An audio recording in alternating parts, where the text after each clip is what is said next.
कि honourable supreme court के judgement के खिलाफ आप इस तरह से अमेंडमेंट लेके कैसे आ सकते हो? तो बोले जब आप किसी में नहीं कर रहे हो, नॉन हिंदू को हिंदुओं की चीज़ों में, तो मुसलमानों को इसमें क्यों कर रहे हो आप? 100% इलीगल है। हमें पहले दिन से इस बात का भरोसा था कि ये इलीगल बना रहे हैं, और जो आज हमारी बात तकरीबन सही साबित भी हुई है। हमें इसमें राहत मिलेगी, वो सेफ नहीं रहेंगे, उस पर सब पे कब्जा कर लेंगे। वक्त बाय यूज़र हैं, उन सबको किसी ना किसी तरह से ये कब्जा करेंगे। नॉन मुस्लिम हो सकते हैं कि सिर्फ एक्स ऑफिशियो तो आप किसी भी रिलीजन का रख लो। सरकार चाह रही है कि भाई कोर्ट उनकी बात समझ जाए, उनके हिसाब से ऑर्डर करे, लेकिन कोर्ट तो कॉन्स्टिट्यूशन के हिसाब से चलेगा ना। सुप्रीम कोर्ट इस पर स्टे देना चाहिए, नहीं सारे बहुजन मिलकर के पूरे देश में आंदोलन करेंगे, संघर्ष करेंगे। जब ऑनरेबल सुप्रीम कोर्ट ने क्वेश्चन किया गवर्नमेंट को कि आप बताइए कितनी हिंदू एंडोमेंट में आपने मुसलमानों को या नॉन हिंदू को आपने इंक्लूड किया, तो वो एक भी एग्जाम्पल नहीं बता सके। क्या क्या ज़मीनों पर, वक्त की ज़मीनों पर कब्जा करने के साजिश के तहत कब्जा करने के लिए ये जो एक्ट लाए हैं, इसमें कहीं ना कहीं हमें इसमें राहत मिलेगी। आपत्तियाँ क्या क्या हैं आपकी तरफ से? जैसे वक्त बाय यूज़र है, वक्त बाय यूज़र ज़माने से है, उस पर ये जो है आने के बाद, एक्ट आने के बाद वो सेफ़ नहीं रहेंगे, उस पर सब पे कब्जा कर लेंगे। इस तरह से 123 प्रॉपर्टी है रेवेन्यू रिकॉर्ड में, 123 प्रॉपर्टी अंग्रेज़ों के टाइम में एक नोटिफिकेशन जारी करके जो है 62 डीडीए के रेवेन्यू रिकॉर्ड में है, और 61 जो हैं वो एलएनडीओ के रेवेन्यू रिकॉर्ड में। 123 की तो 123 ले लेंगे। ऐसे पूरे मुल्क के अंदर 4 लाख प्रॉपर्टीज़ हैं जो वक्त बाय यूज़र हैं, उन सबको किसी ना किसी तरह से ये कब्जा करें। उम्मीद है कल आपको आपके हिसाब से न्याय मिल जाएगा। पूरी उम्मीद है, और सुप्रीम कोर्ट पर सबकी निगाहें हैं, और हमें पूरी एतमाद है, पूरा यकीन है कि हमें इंशाल्लाह इसमें जो है इंसाफ मिलेगा। 300 साल पहले, 400 साल पहले कोई जो ना वहाँ पर रजिस्ट्रेशन एक्ट था, किसी ने कर दिया, अब वो रजिस्टर्ड कैसे होगा? वो ऑनर तो मर चुका 400 साल पहले, वो तो खत्म हो गया। पेपर क्या मांगेंगे आप रजिस्ट्रेशन के लिए? किससे मांगेंगे, और रजिस्टर्ड करने वाला पर्सन कौन होगा? तो इसका जवाब तुषार मेहता के पास नहीं था। तो उसके बाद कोर्ट ने ये कहा कि देखिए ये एक्सेप्शनल केस है। हालांकि जब कोई पार्लियामेंट एक्ट पास करती है, लेजिस्लेचर एक्ट पास करता है, तो हम उसको स्टे नहीं करते हैं court generally, but in exceptional conditions, और this is an exceptional condition. तो हमें यहाँ पर इसको जो है स्टे करना पड़ेगा, कुछ इंटरिम रिलीफ देना पड़ेगा, ताकि जो है कुछ गलत चीज़ें हैं उसको इम्प्लीमेंट ना किया जाए। वो 3 चीज़ें कोर्ट ने मेनली बताई कि क्या हम इंटरिम ऑर्डर पास कर रहे हैं। पहला सुप्रीम कोर्ट ने मान लिया है कि मतलब गलत कानून हुआ है कुछ। जी, कुछ गलत है इसके अंदर। देखिए कुछ चीज़ें अच्छी भी हैं और कुछ चीज़ें गलत भी हैं। हम अच्छी चीज़ों को तो हमने कुछ कहा ही नहीं, हमने तो जिस चीज़ पे ऑब्जेक्शन था वही हमने कोर्ट के सामने रखा। पहली चीज़ कोर्ट ने ये कहा कि भाई पहला जो नेचर है वो चेंज नहीं होगा, किसी भी प्रॉपर्टी का नेचर नहीं चेंज होगा। नेचर यानी कि जो वक्फ प्रॉपर्टी है, चाहे वक्फ बाय यूज़र है या चाहे रजिस्टर्ड है, वो डी नोटिफाई सरकार नहीं करेगी। It will be treated as waqf, वो वक्फ ही मानी जाएगी। दूसरा कोर्ट ने ये कहा कि जो कलेक्टर अपॉइंट आप कर रहे हैं वो आप कर लीजिए इसके नए एक्ट के अंदर, लेकिन ही कैन एक्ट ओनली जब हमें एप्लीकेशन देगा और हम परमिशन देंगे उसको केस देख के। तीसरा कोर्ट ने ये कहा कि नॉन मुस्लिम हो सकते हैं कि सिर्फ एक्स ऑफिशियो तो आप किसी भी रिलीजन का रख लो, लेकिन जो बाकी मेंबर्स होंगे वो they should be only Muslims. ये हमारा इंटरिम ऑर्डर है and now we are going to dictate it. तो जब तुषार मेहता ने कहा कि नहीं जनाब हमें सुन लो, ये काफ़ी उन्होंने रिक्वेस्ट करी, तो कोर्ट ने कहा ठीक है अभी हमारे पास टाइम नहीं है, तो कल हम सुनते हैं फिर आपको थोड़ा सा। तो हमने कहा भाई आप इनको सुनेंगे तो फिर हम भी कुछ नए आर्गूमेंट्स लेकर के आएंगे। पक्ष चाह रहा है कि स्टे ना मिले, आपको लगता है? एग्जैक्टली, बिल्कुल, तभी तो, वरना तो आज तो कोर्ट डिक्टेट कर रहा था इस इंटरिम ऑर्डर। तो वो चाहता है, सरकार खींचना चाह रही है, लंबा करना चाह रही है। नहीं लंबा नहीं, सरकार चाह रही है कि भाई कोर्ट उनकी बात समझ जाए, उनके हिसाब से ऑर्डर करे, लेकिन कोर्ट तो कॉन्स्टिट्यूशन के हिसाब से चलेगा ना। तो आर्गूमेंट्स के हिसाब से क्या लगता है कल कोर्ट ऑर्डर पास कर देगा? हाँ बिल्कुल, इंशाल्लाह स्टे मिलने की उम्मीद है। बिल्कुल कल कोर्ट समझ जाए, but as on today court has understood what he has to do. मतलब जिस उम्मीद से आप गए थे वो कोर्ट से हो गया, पूरा हो गया, जस्टिस जो है वो मिलेगा। सर क्या कहना चाहेंगे? सुप्रीम कोर्ट में आज सुनवाई हुई है, लेकिन फैसला आज नहीं है, कल फिर से सुनवाई होनी है। देखिए शाहिद अली जी ने विस्तार से बता दिया आपको। इन्होंने ही पिटीशन फाइल की है, और सारे वकील हैं, राजेश रंजन जी हैं, मैं इसीलिए फ़ाइल किया हूँ। और फाइल करना ज़रूरी है कि ऐसा न लगे कि मुस्लिम है तो केवल मुस्लिम ही उनके अधिकार और सम्मान की लड़ाई लड़े, गैर मुस्लिम का याचिका ज़्यादा कहीं इम्पॉर्टेंट है। इसलिए दलित, मुस्लिम, आदिवासी, ओबीसी जो बहुजन है, बहुजन की तरफ से यह याचिका हमने फाइल किया है कि जो अमेंडमेंट बिल हुआ है वो गलत है और इसको रोका जाना चाहिए। सुप्रीम कोर्ट इस पर स्टे देना चाहिए, नहीं सारे बहुजन मिलकर के पूरे देश में आंदोलन करेंगे, संघर्ष करेंगे। सर वक्फ बाय यूजर पे सर जो मसला है उस पर सर क्या कहना चाहेंगे? देखिए ऑनरेबल सुप्रीम कोर्ट की हियरिंग आपने देखी। ऑनरेबल सुप्रीम कोर्ट के जो पर्टिकुलर क्वेश्चन थे जो गवर्नमेंट को जवाब नहीं दे सकी, वो ये थी कि आप क्या हिस्ट्री को रीराइट करना चाहते हो, दोबारा से लिखना चाहते हो, जो जब ये एक्ट आए, रजिस्ट्रेशन एक्ट आया, उससे पहले की प्रॉपर्टी कहाँ से रजिस्ट्रेशन आ जाएगा, वो डॉक्यूमेंट्स कहाँ से आ जाएंगे। तो आप इस तरह से आप क्या करना चाहते हो आप। और दूसरी बात क्या कि ऑनरेबल सुप्रीम कोर्ट के जजमेंट के खिलाफ आप इस तरह से अमेंडमेंट लेके कैसे आ सकते हो, क्योंकि ऑनरेबल सुप्रीम कोर्ट का ये लॉ बनाया हुआ है, वन से वक्फ ऑलवेज वक्फ। तो ऑनरेबल सुप्रीम कोर्ट का सीधा सीधा कहना था कि आप हमारे जजमेंट के खिलाफ कैसे कोई भी कानून बना सकते हो, कोई कानून नहीं बना सकते हमारे जजमेंट के खिलाफ। तो ऑनरेबल सुप्रीम कोर्ट ने जो आज ही इंटरिम आदेश भी पार करना चाह रहे थे, कल तक के लिए मुलतवी वो हो गया है, गवर्नमेंट ने खुशामद कीर साहब कल तक के लिए हमारी बात और सुन लीजिए। तो उसमें यही था कि वक्फ बाय यूज़र को वो स्टे करने जा रहे थे। दूसरा जो आप 2 नॉन मुस्लिम को उसके अंदर इंक्लूड कर रहे हो, वो भी वो स्टे करना चाह रहे थे, क्योंकि जब ऑनरेबल सुप्रीम कोर्ट ने क्वेश्चन किया गवर्नमेंट को कि आप बताइए कितनी हिंदू एंडोमेंट में आपने मुसलमानों को या नॉन हिंदू को आपने इंक्लूड किया, तो वो एक भी एग्जाम्पल नहीं बता सके।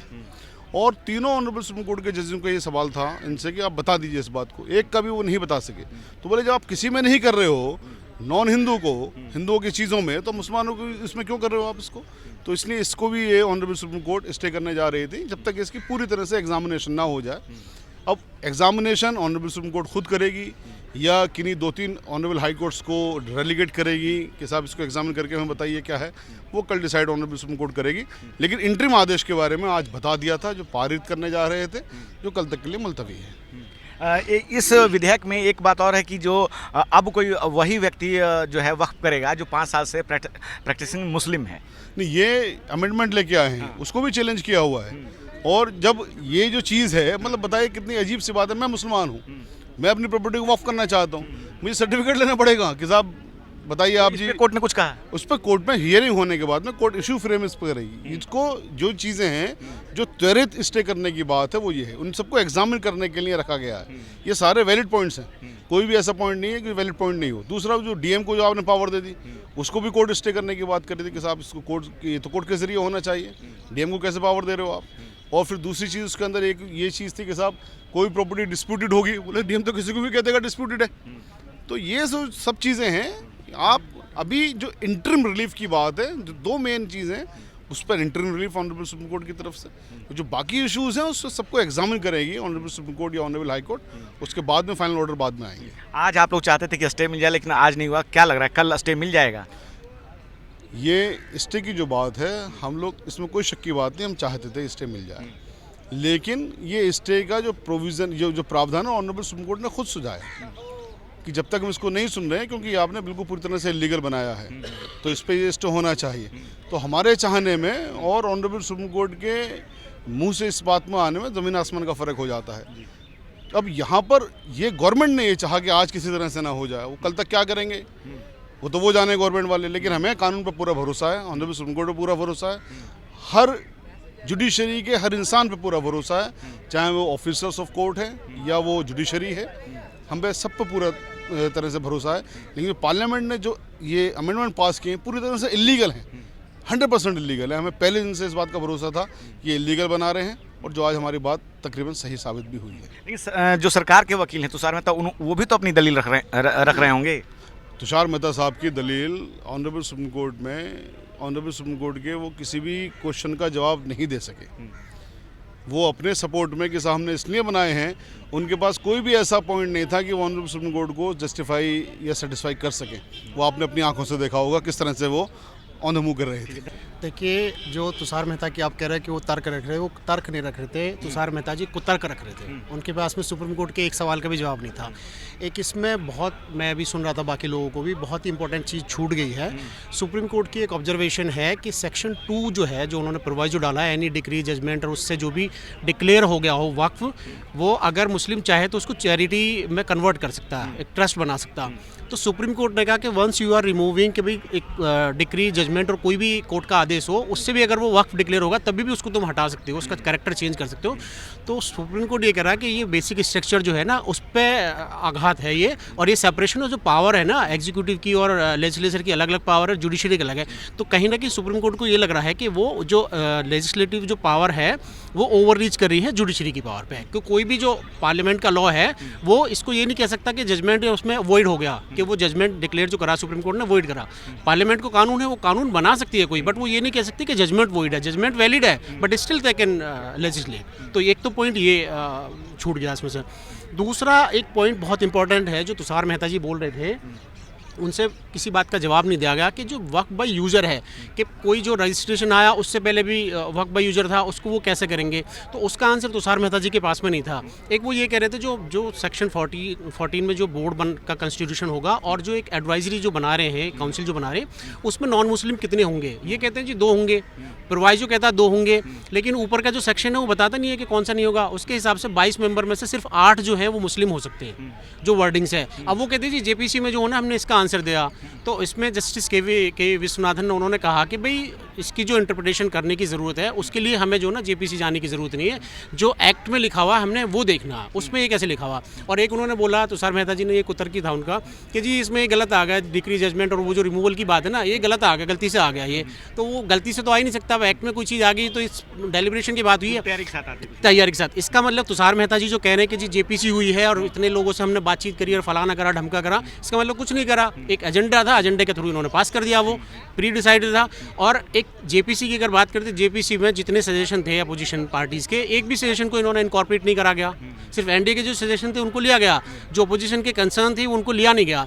और एक और मज़ेदार चीज़ है इसमें, जो सारी चीज़ें भूल रहे हैं, देखिए पार्लियामेंट को लेजिस्लेट करने की पावर है, लेकिन वो कहाँ से है? सेक्शन 26 जो है ना कंट्रोलिंग है, health, morality and law and order, in 3 point पे जो है ना पार्लियामेंट को पावर है कि वो लेजिस्लेट कर सकती है।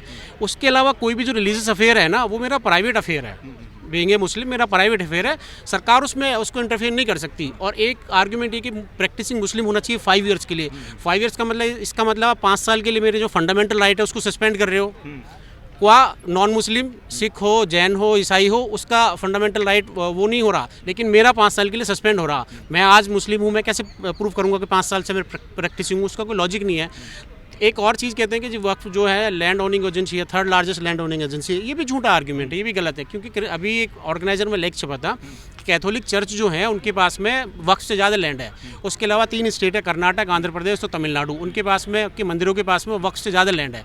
तो अगर कंट्रोल करना तो सारी को कंट्रोल करो, किसी एक धर्म को क्यों वो करा गया। और सुप्रीम कोर्ट की हियरिंग बड़ी पॉजिटिव है, we believe in Supreme Court. Supreme Court का बहुत अच्छा जजमेंट था, कोर्ट नोटिस कर रही थी और जो बाकी पिटीशन है उनको भी अपने यहाँ मंगा रही है। और होपफुली कल जो इसमें वर्डिक्स आ जाएगा सुप्रीम कोर्ट का, we believe in law, we believe in Supreme Court. Sir आपका नाम क्या है? मेरा नाम Sitab Ali Chowdhury, I am the petitioner in item number 72, petitioner number 1। ठीक है, तो हमारे साथ सिताब अली चौधरी बात कर रहे थे। और जिस प्रकार से बात हुई सुप्रीम कोर्ट में और तुषार मेहता ने अपनी राय रखी, लेकिन सुप्रीम कोर्ट ने आज कोई फैसला नहीं सुनाया है, कल इस पे सुनवाई जारी रहेगी। आप क्या सोचते हैं? अपनी राय जरूर बताएं। मैं रंजय कुमार, कैमरामैन आशीष के साथ, नेशनल दस्तक की आपसे गुजारिश है कि अगर इसको बचाना चाहते हैं तो नेशनल दस्तक को सब्सक्राइब करने के लिए रेड कलर के सब्सक्राइब बटन को दबाएं, फिर बेल आइकन की घंटी दबाएं।